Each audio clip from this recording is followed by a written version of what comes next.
उस रात दिल्ली के एक शांत कॉलोनी में तनाव महसूस हो रहा था। कॉलोनी के एक घर पे रॉ के एजेंट्स निगरानी रख रहे थे। वो घर था रॉ के जॉइंट सेक्रेटरी रविंदर सिंह का। जिस रात रविंदर सिंह देश से भागा, उससे कुछ समय पहले उसकी पत्नी बाहर गई और लौटते टाइम एक फैमिली फ्रेंड के साथ वापस आई। डिनर के बाद वो फैमिली फ्रेंड वापस अपने घर चला गया। हड़बड़ तब मची जब अगली सुबह घर से कोई मूवमेंट महसूस नहीं हुई। तब रॉ के एजेंट्स घर में घुस गए। वहाँ नौकर ने बताया कि साहब और मैडम किसी रिश्तेदार की शादी में गए, लेकिन उसके बाद रविंदर सिंह और उसकी पत्नी कभी दिखाई नहीं दिए।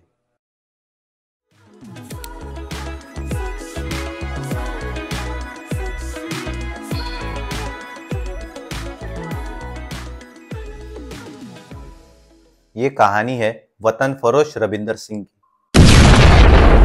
1998 में भारत द्वारा हुए एटम बॉम्ब टेस्टिंग ने अमेरिका को हैरत में डाल दिया था और इसे सीआईए की सबसे बड़ी असफलताओं में से एक माना जाता है। इसी वजह से सीआईए ने भारत में अपने एजेंट्स बढ़ाने की योजना बनाई। रविंदर सिंह भारतीय सेना में एक मेजर था जो 1980 के दशक में रिसर्च एंड एनालिसिस विंग में नियुक्त हुआ। अपनी मेहनत और काबिलियत से उसने रॉ में एक प्रतिष्ठित स्थान हासिल कर लिया। लेकिन सच तो ये था कि सीआईए के लिए काम करने वाला वो एक डबल एजेंट बन चुका था। रविंदर सिंह का सीआईए से कब और कहां संपर्क हुआ यह अभी तक स्पष्ट नहीं है, लेकिन कुछ सूत्रों का दावा है कि 1990 के दशक में दमिश्क या हेग में एक महिला सीआईए अधिकारी के द्वारा उसे हनी ट्रैप किया गया था। रविंदर का बेटा अमेरिका में रहता था और दिल्ली के घर में सिर्फ मियां बीवी रहते थे। ऑफिस से घर और घर से ऑफिस जाने वाले आदमी पर रॉ को तब शक होने लगा जब वो अपने केबिन का दरवाजा कई बार बंद करके डॉक्यूमेंट्स की फोटोकॉपी करते हुए देखा गया। रॉ ने धीरे धीरे उसके मूवमेंट्स पे ध्यान देना शुरू किया। महीनों तक रॉ के काउंटर इंटेलिजेंस यूनिट ने उस पर नजर रखी। रॉ ने ऑफिस में कैमरे लगाए और फोटोकॉपी मशीन्स में बग्स लगाए। ये इसीलिए क्योंकि वो किसी डॉक्यूमेंट की फोटोकॉपी करता तो वो डॉक्यूमेंट मशीन में स्टोर हो जाता और ऑफिस खत्म होने के बाद मास्टर की का यूज करके वो चेक करते कि उसने कौन से डॉक्यूमेंट फोटोकॉपी किए हैं और कोई डॉक्यूमेंट उसने सीआईए को भेजे हैं या नहीं। इतना ही नहीं, रॉ ने उसके घर में और कार में भी माइक्स लगाए ताकि पता चले कि अपने ड्राइवर से भी क्या बात कर रहा है।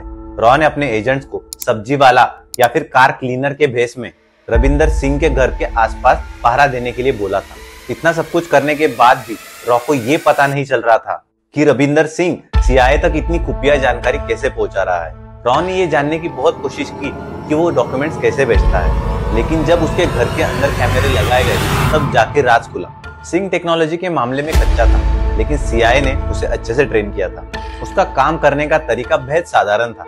असल में वो अमेरिका के खास कैमरा की मदद से फोटो खींचता और हार्ड डिस्क में स्टोर करता। सिक्योर इंटरनेट एफटीपी प्रोटोकॉल के जरिए से वो उन्हें अमेरिका भेजता और अपने हार्ड डिस्क और लैपटॉप से मिटा देता। लेकिन सवाल अब ये उठता है कि रॉ ने सबूतों के साथ ये जान लिया था कि वो एक डबल एजेंट है, फिर भी उन्होंने उसे तुरंत गिरफ्तार क्यों नहीं किया?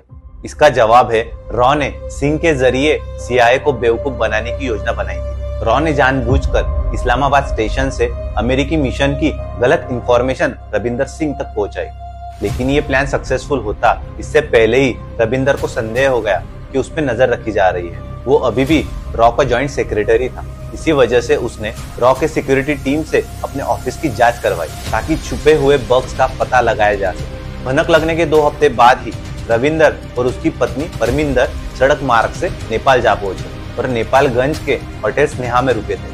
अगले ही दिन वो फ्लाइट से काठमांडू पहुंचे। राजपाल शर्मा और दीपा शर्मा इन फर्जी पासपोर्ट्स का इस्तेमाल करके 7 मई 2004 को वो अमेरिका भाग गए।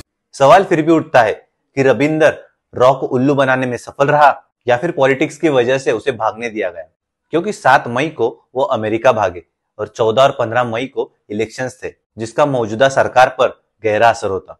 क्योंकि इतनी सीक्रेट एजेंसी में एक डबल एजेंट काम कर रहा था, तो ऐसा कहा गया कि उसे भागने दिया गया ताकि ना रहेगा बाज ना बजेगी बांसुरी। इस बात पे शहाब जाफरी का शेर याद आता है कि तू इधर उधर की बात मत कर, ये बता कि काफिला क्यों लूटा।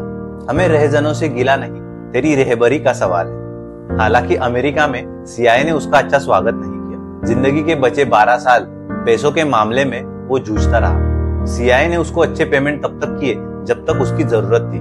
बाद में 2016 में वॉशिंगटन से एक कोडेड मैसेज आया कि रविंदर सिंह की कार एक्सीडेंट में मौत हो चुकी है। इस वतन फरोश कहानी का संदेश ये है कि देश के साथ गद्दारी करने वाले का अंजाम दुखद और अपमानजनक ही होता है। अपने मातृभूमि से प्रेम और निष्ठा सबसे महत्वपूर्ण है और यही हर एक नागरिक का पहला कर्तव्य होना चाहिए। दोस्तों, अगर आपको ये वीडियो पसंद आई हो तो लाइक कीजिए, शेयर कीजिए और सब्सक्राइब कीजिए इनसाइड ब्लेड। धन्यवाद। जय हिंद।